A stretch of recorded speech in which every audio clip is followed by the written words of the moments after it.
Hello! Aujourd'hui, je reviens pour vous parler de... je sais même pas comment je vais appeler cette vidéo. De YouTube, mais pas uniquement. Je vais aussi vous parler des autres sites qui référencent des choses. Ça va être un random talk. En fait, je me suis fait la réflexion récemment que j'avais envie de trouver d'autres choses sur YouTube, que j'en avais marre de regarder la même chose, et qu'en fait ça m'était très difficile de trouver du contenu très différent de ce que je regardais déjà. Alors je me suis dit, tiens, est-ce que les gens font tous le même contenu? C'est quand même fou que...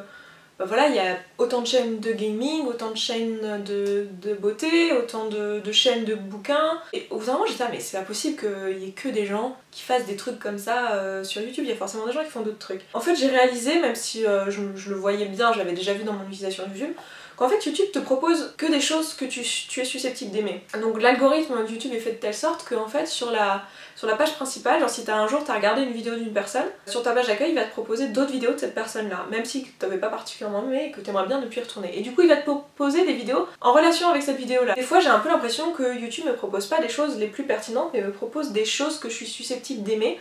Et en fait je me suis rendu compte avec le temps que les algorithmes qui étaient utilisés, que ce soit donc sur YouTube, sur Facebook, le système des j'aime et tout, et sur Netflix notamment, et je pense que ça doit être le cas sur tout en fait, je suis à peu près sûre aussi que votre moteur de recherche est comme ça aussi, genre Google et tout, les sorties, les propositions qu'il vous fait sont en fonction de ce que vous êtes susceptible d'aimer et de cliquer.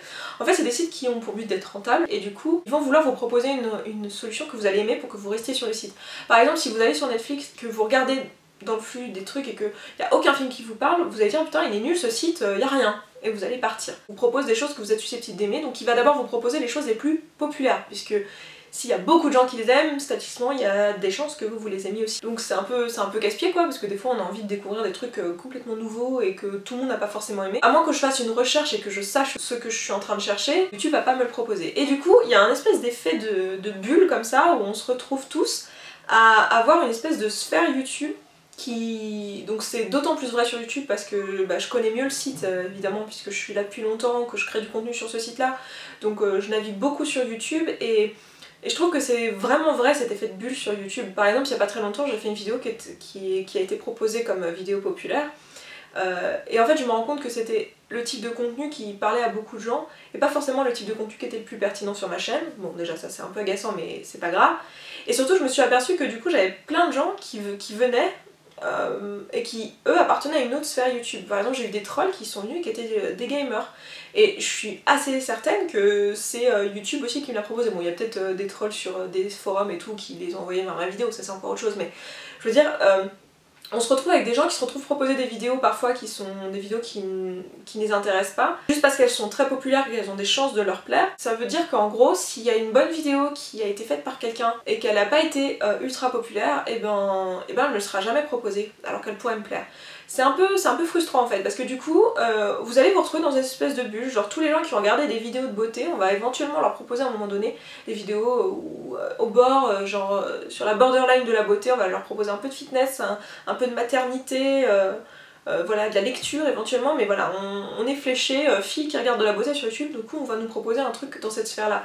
Les mecs ça va être un peu la même chose, genre si vous avez commencé à regarder des chaînes de gaming, vous allez vous retrouver avec des choses qui vous sont proposées autour de l'informatique, autour de l'humour, voilà, vous êtes un mec qui est gamer. Et du coup on se retrouve dans une espèce de bulle hyper stéréotypée, qui sont frustrantes je trouve, parce que moi j'aimerais bien, alors il y a des choses je peux les chercher sur YouTube, mais il y a des choses j'aimerais bien découvrir ce qui se fait. J'aimerais bien tomber sur des chaînes what the fuck quoi, et c'était ce qui m'était arrivé avec Solange, mais Solange j'étais tombée sur des vidéos d'elle parce que elle avait fait quelques vidéos qui avaient fait du buzz, où elle s'était foutue à poil en gros, et j'avais pas trouvé que c'était les vidéos les plus pertinentes de sa chaîne, c'était juste qu'elles avaient fait du buzz, donc elles m'avaient été proposées, du coup après moi j'ai eu la curiosité d'aller sur sa chaîne, et maintenant sa chaîne est connue, mais genre pour quelqu'un qui arrive et qui fait un truc un peu what the fuck, pour sortir du lot et pour être proposé aux gens, c'est compliqué. J'ai l'impression que ça rend le truc un peu fermé.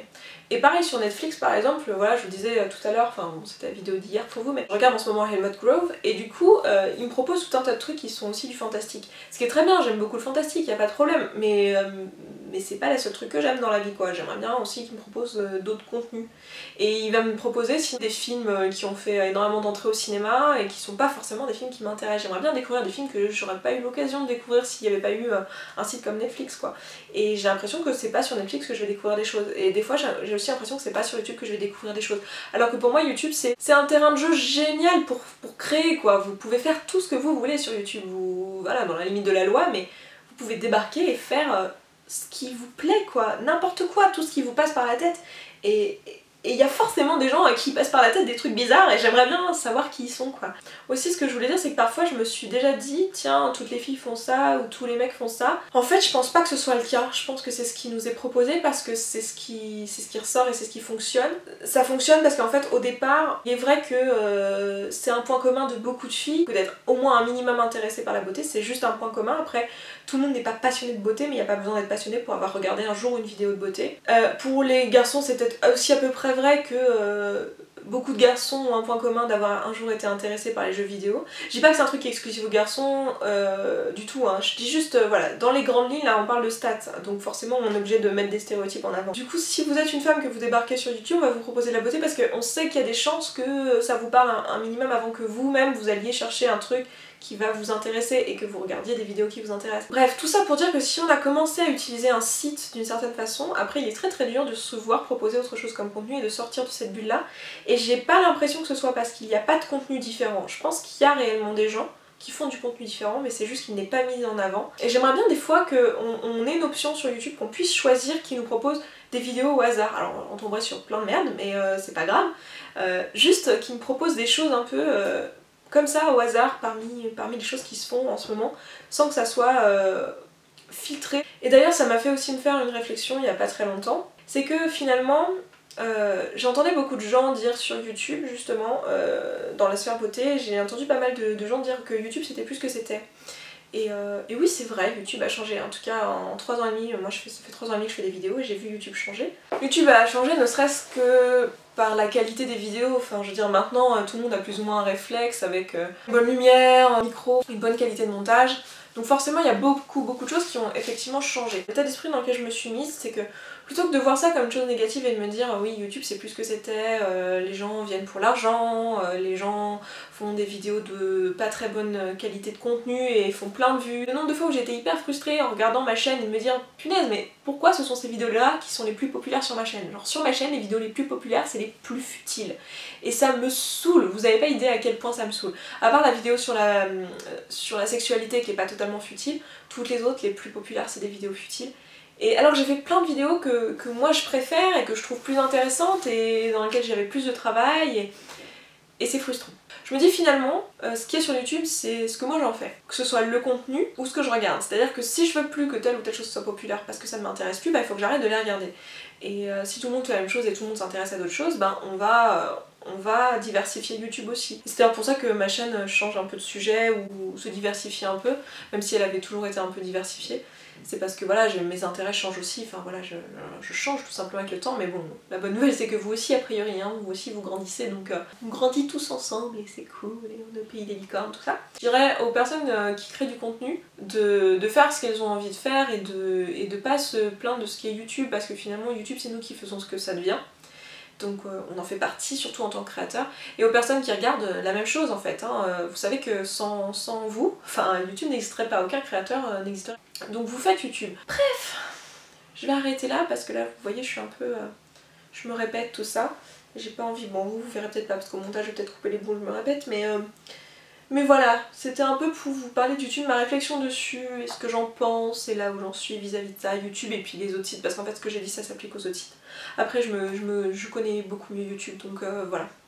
Et puis après, vous aussi vous êtes dessus, donc il y a des chances que vous connaissiez bien YouTube. Si vous regardez ma chaîne et si vous regardez cette vidéo en particulier, c'est que vous êtes abonné, parce que cette vidéo ne sera pas proposée en proposition YouTube, probablement pas. Je m'arrête là pour cette vidéo, je vous embrasse et je vous dis à demain pour la prochaine, et d'ici là, prenez soin de vous. Ciao. Aujourd'hui, je reviens pour des favoris. Oui, c'est comme ça que ça s'appelle. Ça fait très longtemps que j'en ai pas fait, donc j'ai un peu oublié le concept, mais voilà. Je vais vous parler des trucs que j'aime bien en ce moment. Alors c'est pas un truc avec le mois ou quoi, parce que vous comprenez bien que ça va être publié genre... normalement tout à l'heure, donc j'avais pas de problème particulier avec les hormones, enfin j'ai pas eu de problème avec ma pilule. J'ai commencé la pilule, j'avais 19 ans et j'ai continué la pilule jusqu'à mes 26 ans. Donc voilà, j'ai pris des hormones pendant pas mal d'années du coup.